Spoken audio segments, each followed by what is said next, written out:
Good morning, everyone. Welcome.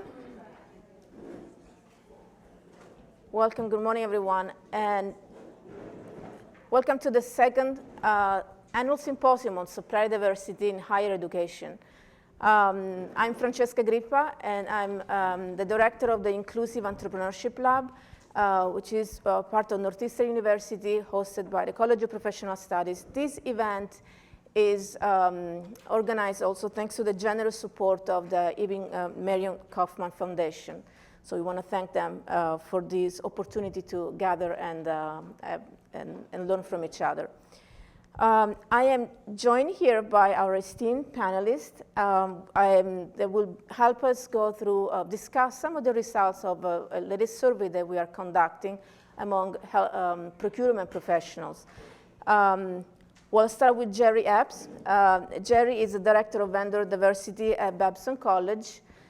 He previously worked as a Supplier Diversity Director at Boston Children's Hospital and launching a successful ACE framework that I'm sure we all want to learn about. And Jerry also serves on our advisory council, so we're really lucky to have him.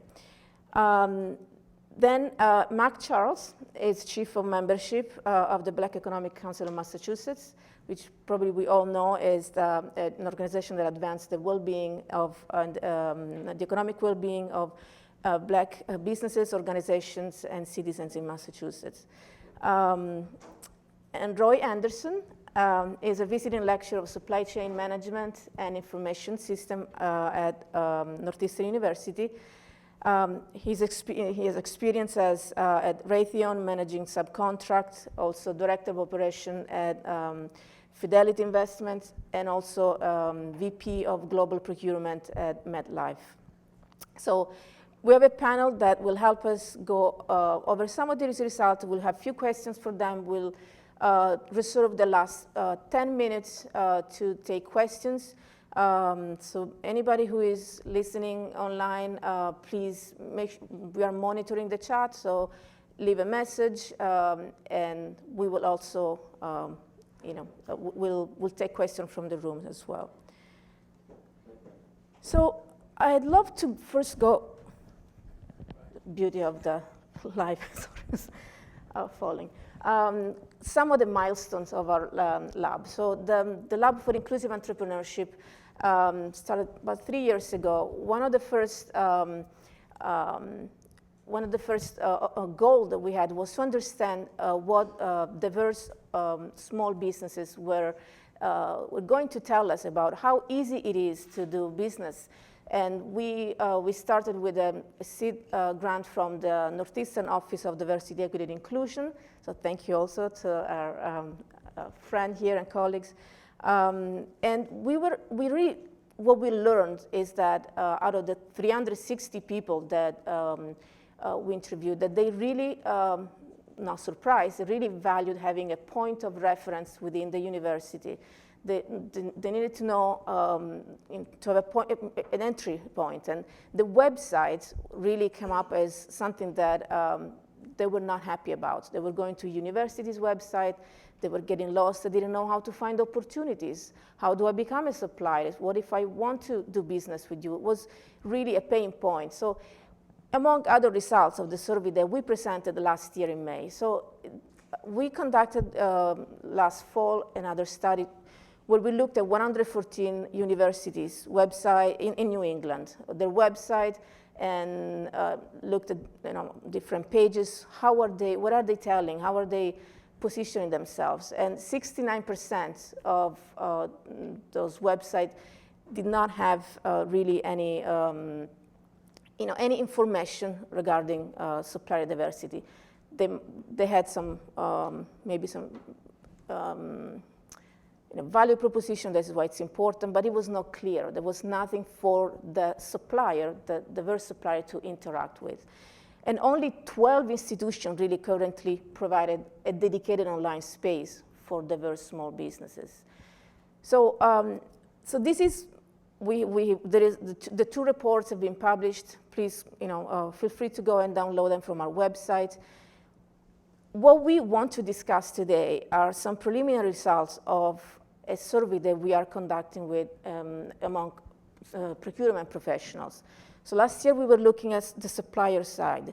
Now we want to see, okay, how can we move the needle? How can we translate those words, those pain points into actions? What's needed? What's working? And so we were, in the survey, we looked at best practices, training needs, and we were asking procurement professionals, how do you get to know where, how do you promote supply diversity? What are the challenges?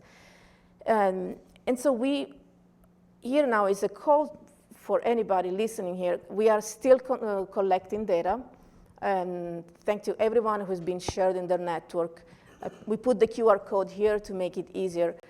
So we have about 55 responses that we've been cleaning data. So we wanted to present it today so that we can, the final report can really be incorporating some of what we will be learning today from our panelists as well, and what their organizations are doing in this direction. So we will look at some of the demographics and some of the current practices and some of the maybe also institutional constraints. So here, right in the data, the respondents were, primarily working, procurement professionals working in private universities and colleges. And again, this is important because when it comes to supply diversity, there are some state-mandated requirements, some federal requirements for state universities, which is not always the case for private universities. So when we look at these data, it was important for us to make that distinction. There is some equal, there is a representation among, in terms of gender. 51% of respondents were female, but only 26% were Black and Latino. So there is an opportunity there to hire more people in the procurement space that come from minorities. So this result probably is not surprising to many.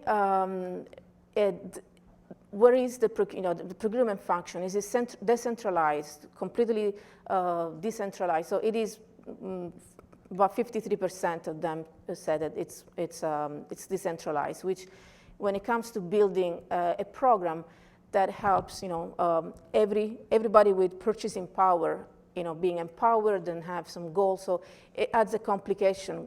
Talk to us, our lab, and say, let's make sure that you are, also considering women-owned, minority-owned, LGBTQ+. It becomes an additional level of complexity. Again, this is not rocket science, right? So that's why we are here, because we can all build the system, we can all build the rocket and move the needle. But yeah, it is decentralized, and many universities are still relying on consortia, on cooperatives. The Boston Consortium is an example. Many of the people that we've been interviewing are working for universities that are members of the TBC. So again, this is just who the people we interviewed are. Okay, so we asked then people, sorry about that, whether the supply diversity initiatives were encouraged, were mandated, if they were just doing ad hoc, and most of the people said that, yeah, they are encouraged, but and only some of them said that it's because it's mandated by government or but other requirements for specific customer requirements. Now, here's something interesting. A lot of the people told us that there is institutional commitment. So the leadership, their CFO, they're all saying, yes, we need to promote supplier diversity. We need to have more diversity in our supplier base. But only 3 out of 10 institutions are really, they already have a program. And that program varies, from one institution to another. So some of them say that they have a new program, but it's just 22% say that they are on track to build one, which could be anywhere between just an idea to I'm talking to somebody, or I'm talking to Jerry Epps to learn how to do it. I'm picking at you, Jerry, today, so my apologies. But yeah, so not a lot of programs out there. So that's why we are here, so that we can discuss how to make this happen. In terms of the challenges, we asked them, what do you think are the top challenges when it comes to implementing such a program? And among the top, well, one is the lack of adequate supplier diversity staff, and then resistance from internal stakeholders, a lack of staff incentives, and the need for adequate budget, which is all correlated. But it's really, what struck me at least is to see that there is a lack of staff incentive, and there is a lack of staff who knows how to translate those, the commitment to really to do something. And in many cases, because they don't have the tools. We have some data about also how do they get, how do they keep track of how many diverse suppliers they're using. So we'll go there in a second. But again, it's a lot about the people involved, the incentive system that is not in place. Here's another interesting point. We asked them, when it comes to supplier diversity, if you think about the training that your university, your college has provided, what are the top areas? So they all were, they all said that they were trained on the importance of supplier diversity, the goals of the institution. They knew what were some of the best practices on how to include supplier diversity, diverse suppliers in sourcing opportunities. But you see there, I highlighted some of the opportunities for training. So people say that they don't have enough training on how to influence stakeholders. How do you go to your CFO? How do you go to your head of department? How do you go to anybody who has the decision to the final decision, and convince them that that's important, that they want to do it, that the risk is worth, and then how do you really balance that equity and cost and efficiency trade-off, which is probably not, so they don't know how to do it. So they need more training on that. But then we also learned that they don't know a lot, so there is a need for training on certification programs. This is an area where that changes constantly. So there are new certifications for new organization for LGBTQ+, so the new certifications. So how do procurement professionals get to be, up to date on what's happening? So what's important? What should they look at? And that's, and the other is how to access the list of pre-qualified suppliers. And this is important because I know a lot of universities, not only universities, a lot of institutions are moving to adopt more to platforms to have more visibility and keep track and really reach their goals. I mean, our respondents told us that the majority of them are using Supplier.io as a way to keep track, but then they also are using primarily internal institutional systems, which again makes it tricky when we think about the decentralization of the procurement functions. And between, if I think about Northeastern University, I'm just being it because I know I'm sure that there is a lot of complexity when it comes to now it's 10 different colleges, right? And then there is London now. So there are so many people who should have access to institutional list of pre-qualified that varies from one college to the other. So, and so that's what we also had, some of the respondents said that they're using Tealbook and others are using Jagger. So there are different platforms out there, but what struck me the most is that institutional platforms and systems that it's still what people use. So they want to understand how to access this list. We asked them people to tell us what would work. What is the most effective methods to increase supplier diversity?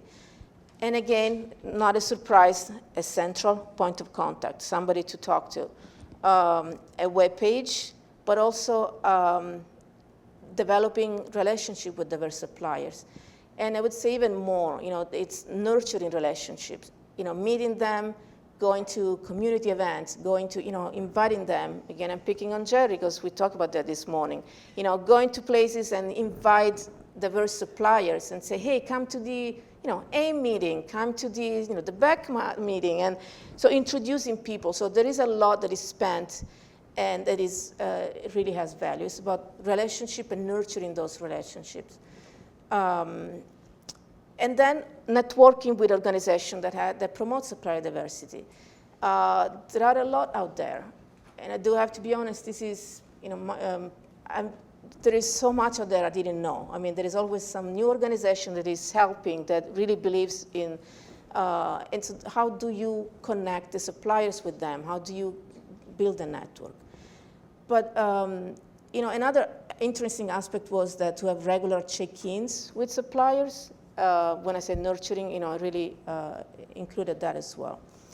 So I probably was speeding, but I wanted to make sure that we go to a discussion with our panelists, because we have now 3 questions for them. And I welcome your input and your perspective in what also you are doing in your institution, some of the initiatives to promote discussion around how can we build something that is sustainable, that can really can help move the needle. So the first question is, what is one key finding that you found that surprised you the most? Maybe start, I'll start with actually Roy, because then I'll be picking on Jerry. All right. Am I on? Yeah, I'm on. Okay, so finding influence. We all have influence, right? Or do we? I always ask the question from every procurement group that I have the opportunity to visit is, what value do you bring to your internal customer? And if you don't know the value you bring to your internal customer, you have no influence. And if you have no influence, you are not able to move the needle on any of the criteria, including diverse spend. So I want you to look in the mirror first and say, what value are you bringing to the internal customer that will get them to trust you in changing their decision process? And I suggest that the most powerful tool you have is your supplier base. And the question is, not do you know them, but do you really know what they bring to the table that's different than any other supplier that's there? You should be able to explain the technology or the skill sets or the history or the quality levels or the innovation that they bring to the table, so that you have a valuable amount of information that will tell your internal customers that we need to bring this person into our decision-making process, at which time you will have influence. If you don't have that, then you're just throwing against the wall. Thank you. Jerry is smiling. Yeah, good morning, everyone. I want to piggyback on what Roy was just saying, because him and I had a discussion before this meeting and we talked about that. It's always about relationship building. Even with our non-diverse suppliers, we build a relationship with them to give them the business or give them an opportunity to get that business. And once we have that relationship and build that trust, then we can bring them to the table for the opportunity.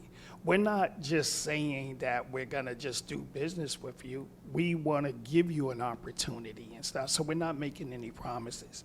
Everybody in this room here is a supply chain management professional. So we've been doing this for a long time. And to flip the switch and look at diversity, it's more than just the metrics. And I know Tim likes that I said that. But we do need the metrics to form a baseline, Tim.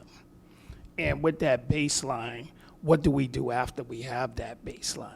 After we have that baseline, we need to start being more involved and fully engaged, not only in our community to our stakeholders, but also in the supplier diversity community. Good morning, everyone. Can you guys hear me in the back? Yep. Perfect.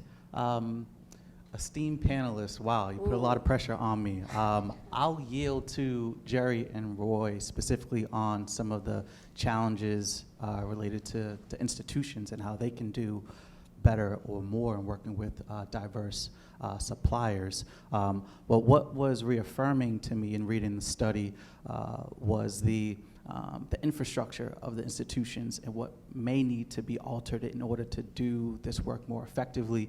And so one of the pieces, the decentralized structure of the institutions, when you talk about building social equity and building relationships, it's no value in building a relationship with one person in one department within that institution. You then have to put the pressure on yourself to build multiple relationships with different departments who have buying power. And so that's information that we need to share with our diverse suppliers as they are trying to acquire and execute contracts related to institutions. And so that was one piece that was reaffirming. The other piece is the influence from the top and how that then dictates mandates or highly encouraged or other things that may not have any teeth or accountability measures related to supplier diversity goals. And I would love to share more about what BECMA is doing when it comes to this work. But what we have learned is when working with buyers, anchor institutions, municipalities, we've adopted this concept where it's just we want to work with the willing, and a lot of that starts with the thought leaders, the presidents, the CEOs, the chief procurement officers, and their dedication beyond just the little blurb at the bottom of the website.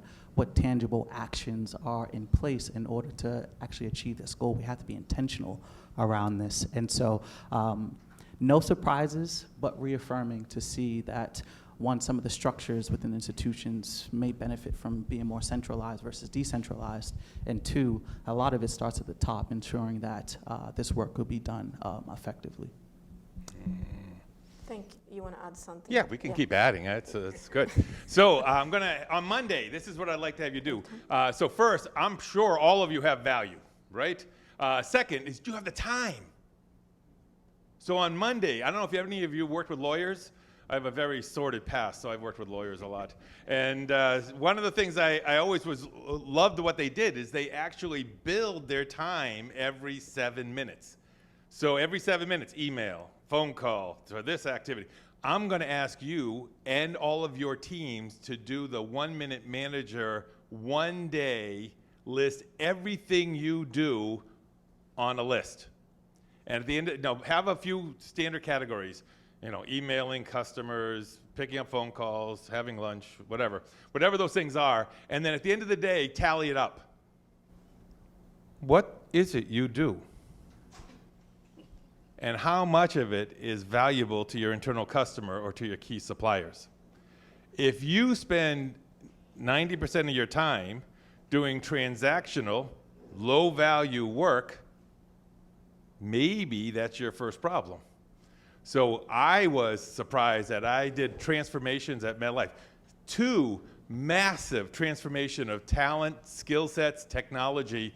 On the second wave, I then said, okay, what do you do? And I had some very high-paid people reporting directly to me, and they were still 60% of their day doing transactional, low-value work. And I told them right there, if that doesn't drop below 10%, you're fired.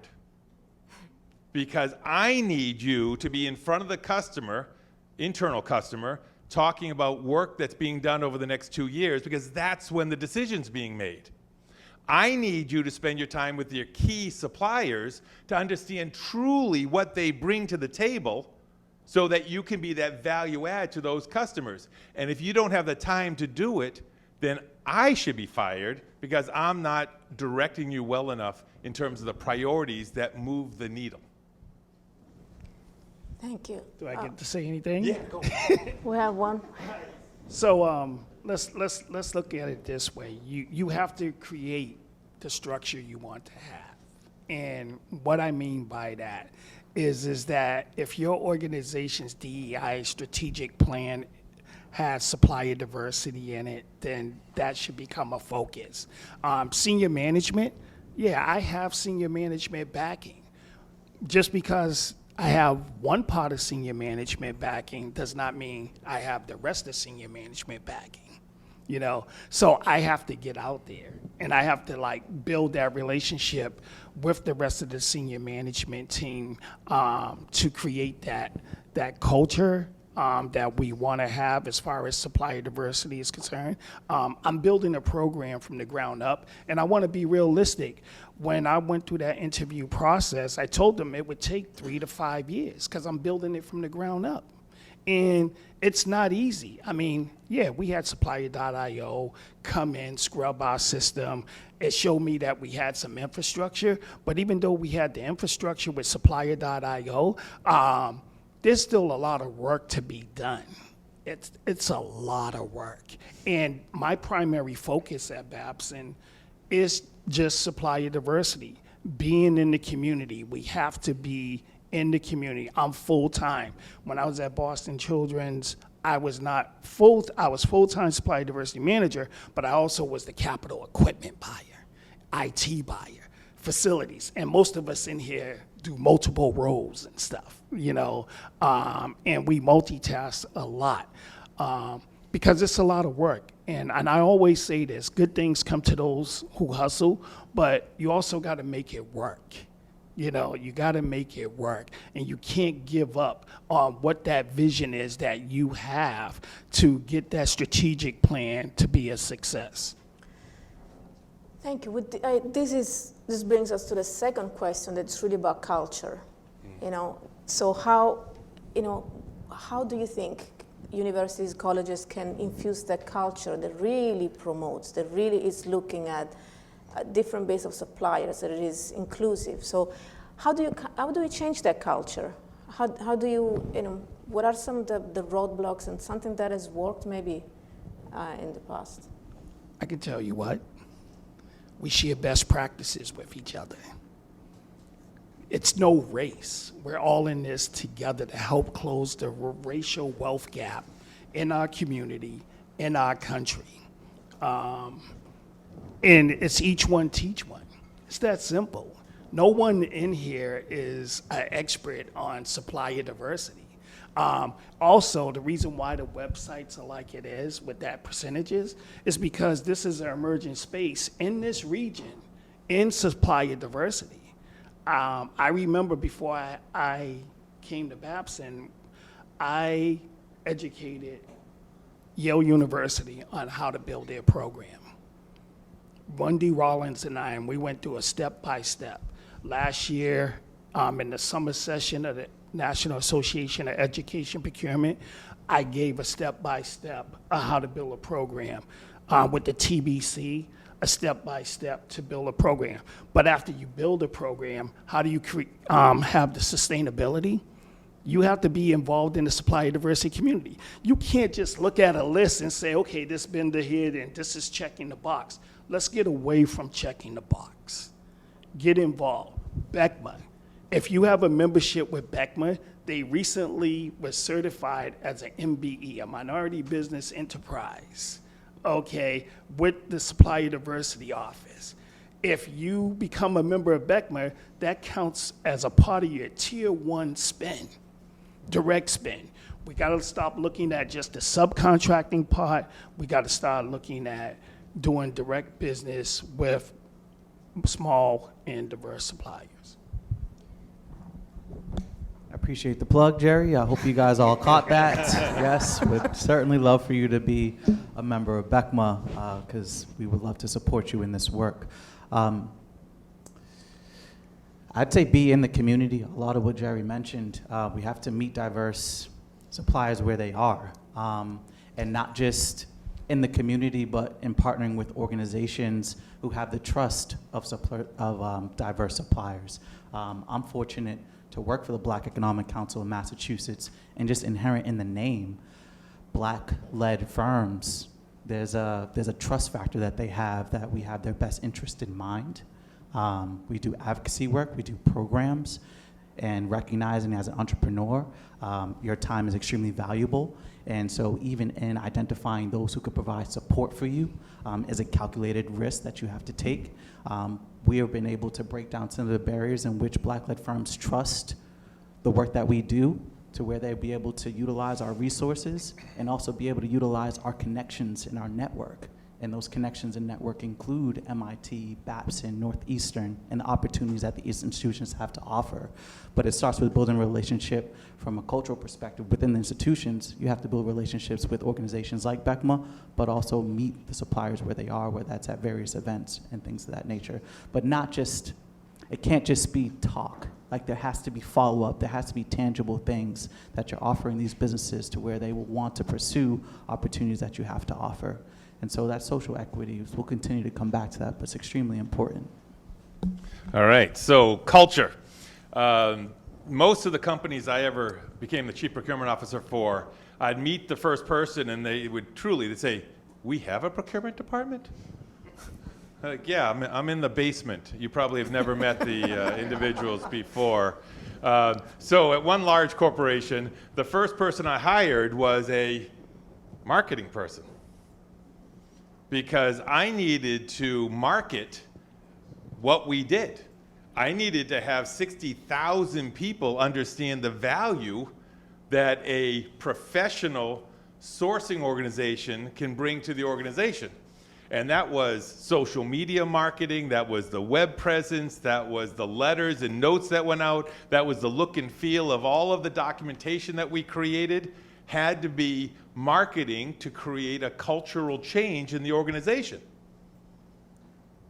So marketing was huge in terms of changing the culture.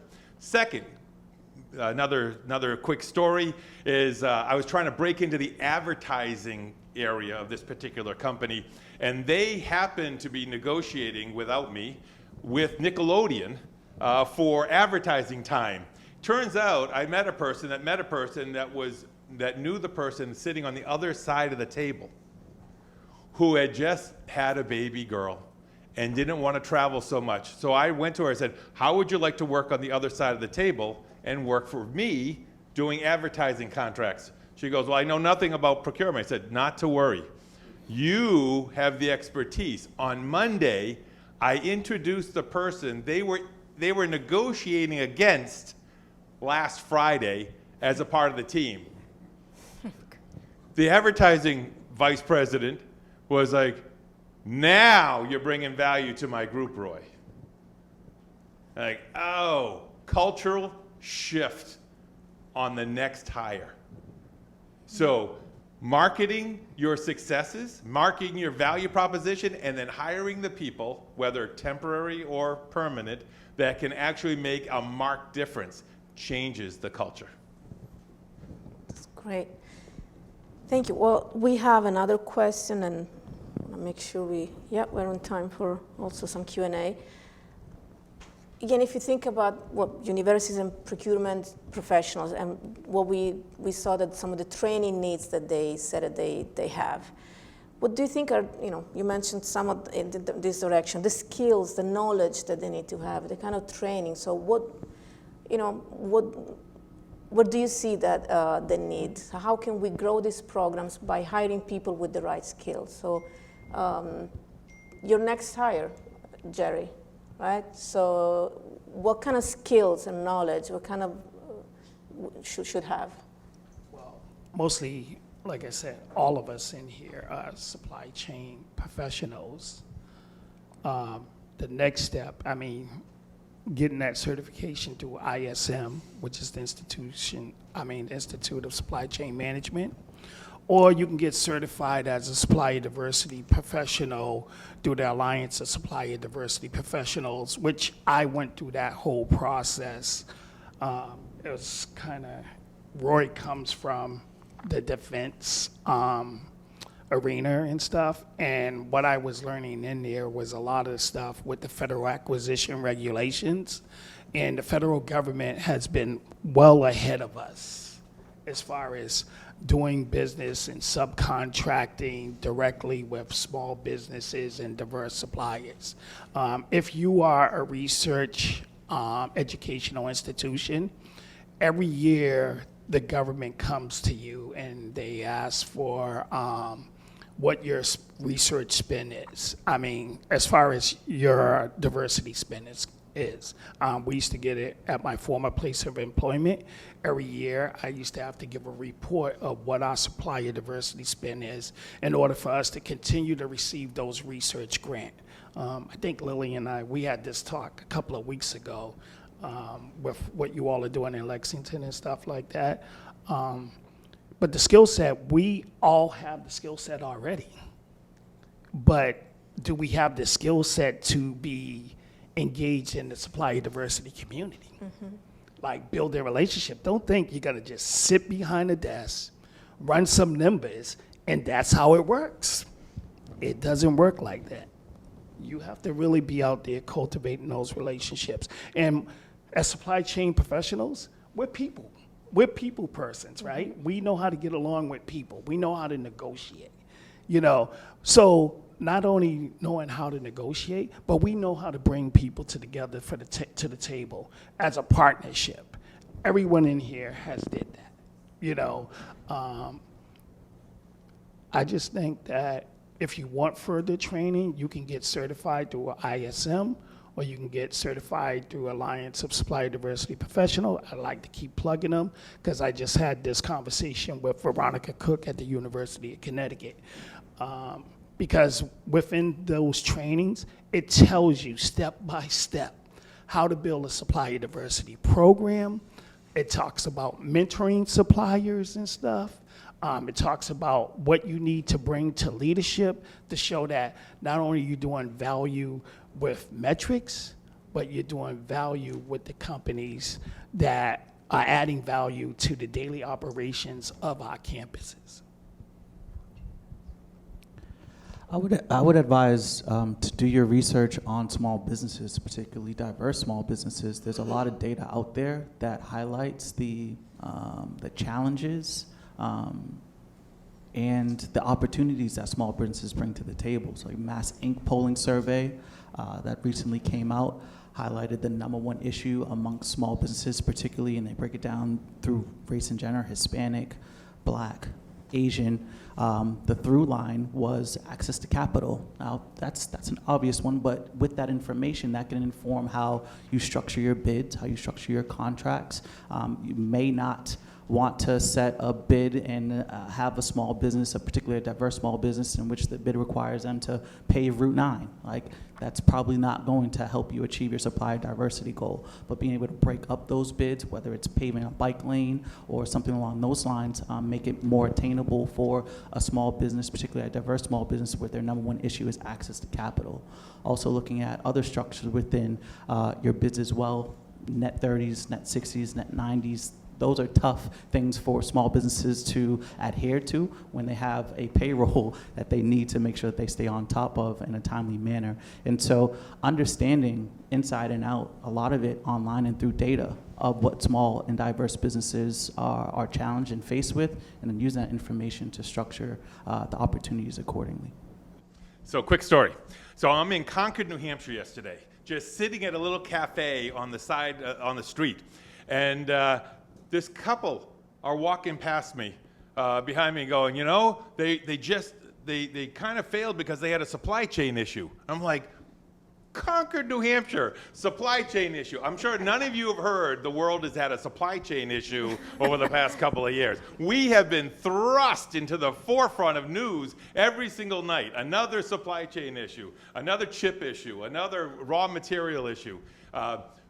The issue is, in that case, risk. And what is risk? It's a criteria. Criteria? Well, if your internal customer's only criteria is lower cost, you're going to lose this discussion. But if you open up the discussion to say risk mitigation is a criteria you need to be aware of, or you're going to have a supply chain issue. We're going to need innovation, because if you want to have the best and the brightest suppliers working for you, you need to find the innovative suppliers. And I'll suggest this to you. Big companies are the smartest, brightest, most innovative people staying inside big companies? Or are they starting their own company as a diverse, smaller business? And the answer is they're starting their own diverse, smaller companies. So the innovation is in there. So as you have the discussion with your internal customers, open up the criteria discussion. Risk mitigation, innovation, societal value. Let me give you another story. I was working with Dr. Williams out of Wheaton College in Norton, Massachusetts. He had gotten a grant to find out what's the value of a major company putting dollars into the diverse community. So we took John Hancock, I was a CPO there, and we had $1 million investment of one piece of it. We had over $100 million to spend with diverse firms at that point in time. We took $1 million and we found that there was a 10-to-1 return on the velocity of money through diverse suppliers into the diverse community. Not just the owner, but the owner's senior staff came from the diverse community. The middle managers came from the diverse communities. The workers in the factories came from the diverse communities. And their salaries went to diverse supermarkets and diverse car dealerships and diverse dry cleaners.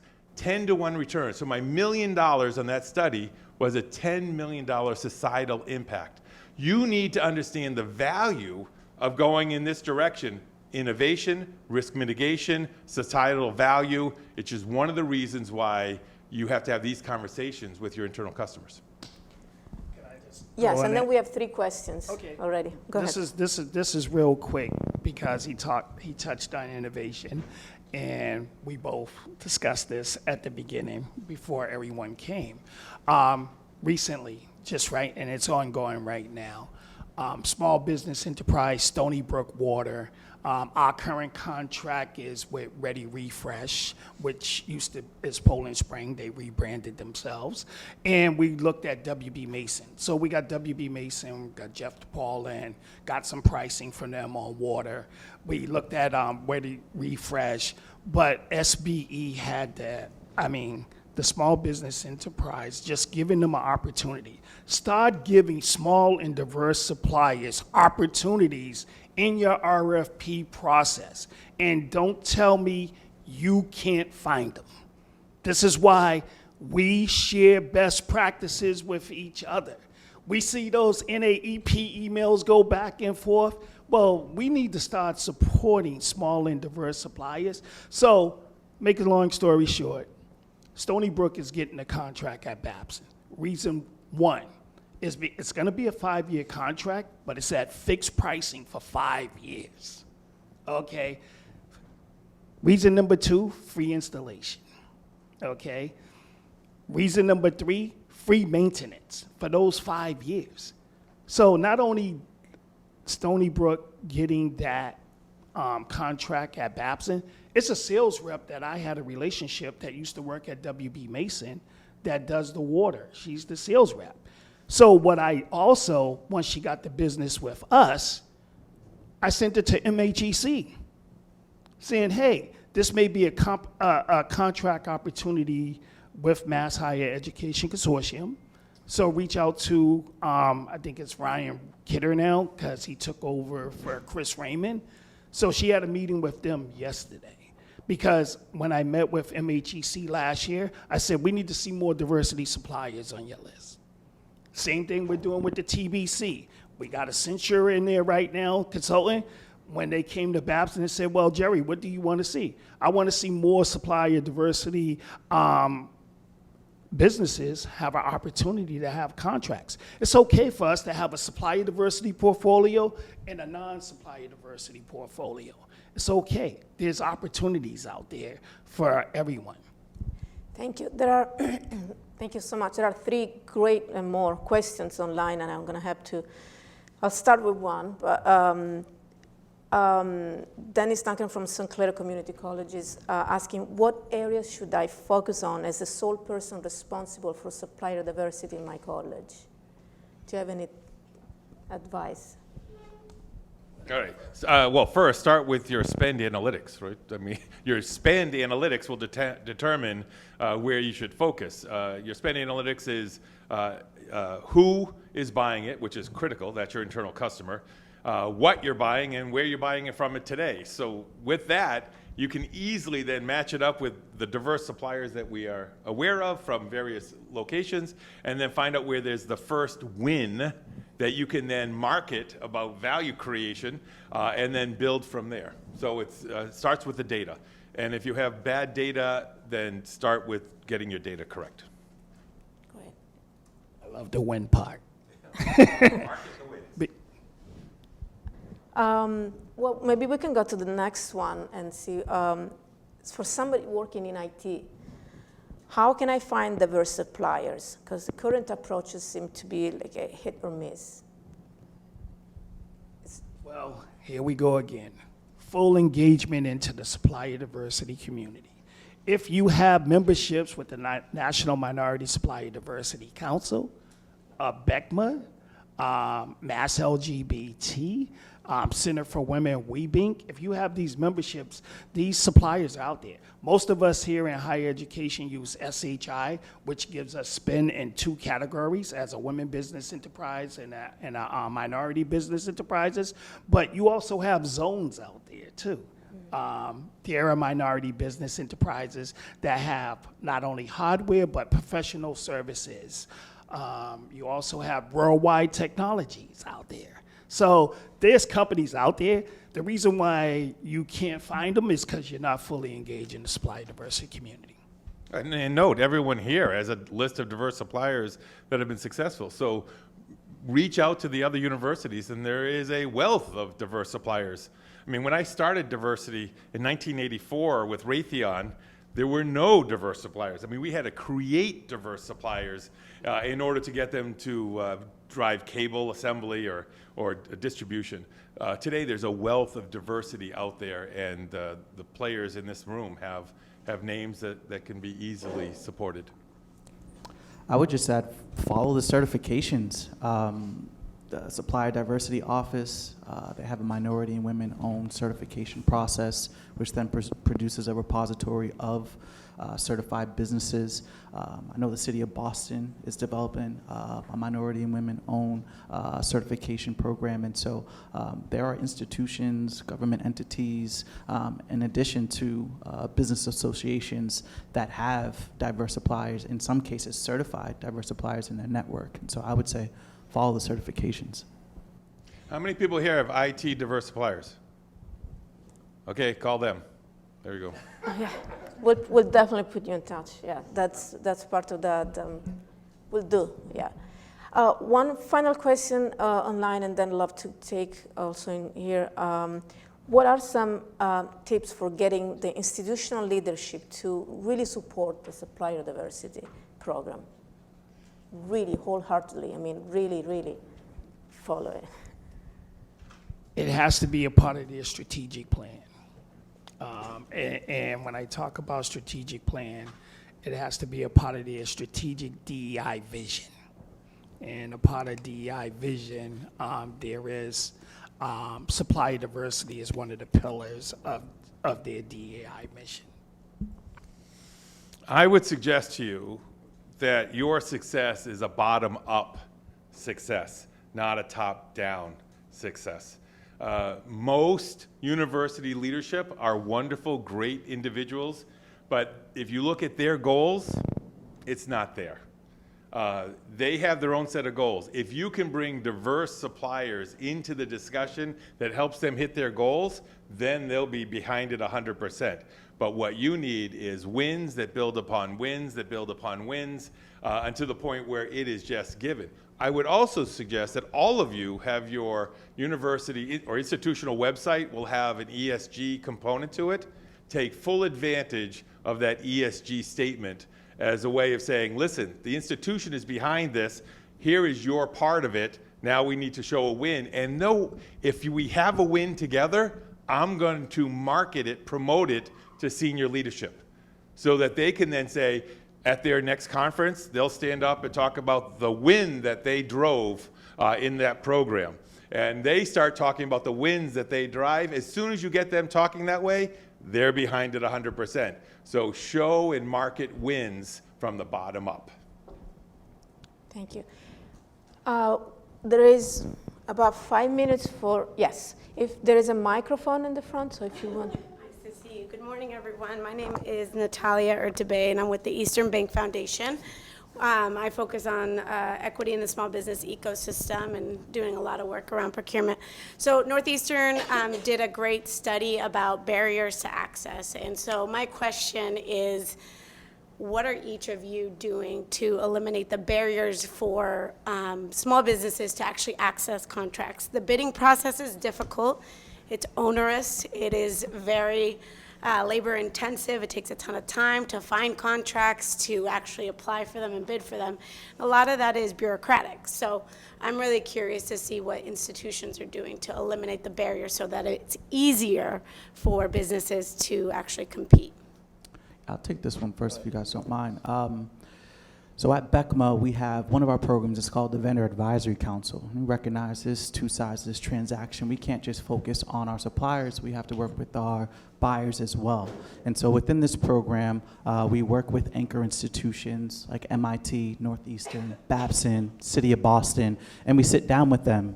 We recognize that they want to increase their spend with diverse suppliers, and so we sit down with them, we go over some of their RFP processes, we break down certain barriers, we make sure that we inform them of some of the things that may be challenging for diverse suppliers to adhere to. We also then encourage them to identify key spend categories. Within our network, we have Black businesses that represent 51 different industries. But there are certain industries in which our Black businesses are highly concentrated in, and so we encourage our buyers to identify some key spending categories and then present us with right-sized bids. And then we help do the matchmaking process in which we can expose our diverse suppliers with those right-sized bids. But for our suppliers, we also have programming like our back office support services that can help build up their infrastructure so they can be contract ready. So access to small working capital grants. We have digital solutions that can help them acquire QuickBooks subscriptions or digital point of sale systems so they can do their transactions more effectively. And then we pair them with professional service providers like marketing specialists, accountants, attorneys, and we cover the cost for them to utilize their services. And so when these bids, these contract opportunities come, they're ready to capitalize it. The last piece, we have a case manager who can then help build the capacity of these businesses to help fill out RFPs, comb through the documentation to ensure that these businesses have a full understanding on what is being asked of them. And so there's a lot of programming out there with business associations. That's our program, but we also know that access to capital is tough, and so we partner with financial institutions like Eastern Bank and promote certain programs that they have to ensure that the businesses can access the capital they need to take advantage of these opportunities. Jerry, if you can do that in 1 minute. Yeah, definitely. I'm going to give a quick plug to BECMA. Guided Business Plan, we were at a meeting with BECMA Downtown Restaurant a couple of months ago. She has a contract to provide capability statements to do educational training with entrepreneurs, Black entrepreneurs, on how to develop their, and that came through being at a business event that BECMA put on and being in the room with them. So that's another example. 30 seconds. The standard terms and conditions that you require of your suppliers are crap. All right? You have a $5 million liability requirement. It is more than the cost of your contract to your small supplier. It literally shuts them out of being able to do business with you. And you don't even know it's in your RFP. Because you have all these terms in your RFP that you just copied from the last RFP and you thought they were good. Throw away the last RFP, look at every RFP term and condition, and sit there and say, what's the real value? Because this is stopping good businesses from being able to participate. The type of equipment that's being required, the timing structure, the delivery requirements, the terms, the insurance clauses, all of those are hurdles that you're killing small businesses. You've got to eliminate them, challenge the internal customer as to why there's needed, and then start to clear the decks. Thank you. We do have to wrap up the first part with the webinar. I was just getting started. Okay, I know you are. But for everyone listening, our panelists are, I'm volunteering you. You will be, available for additional questions. The recordings will be on our website. The reports are already there. We'll be publishing a new report based on this preliminary study. And we'll share slides by next week. Happy to put you in touch with to be a bridge for you and connect you with some of the amazing people here. Thank you so much to our panelists. It's been really a great discussion. More to come. More to come. Yeah. Thank you so much.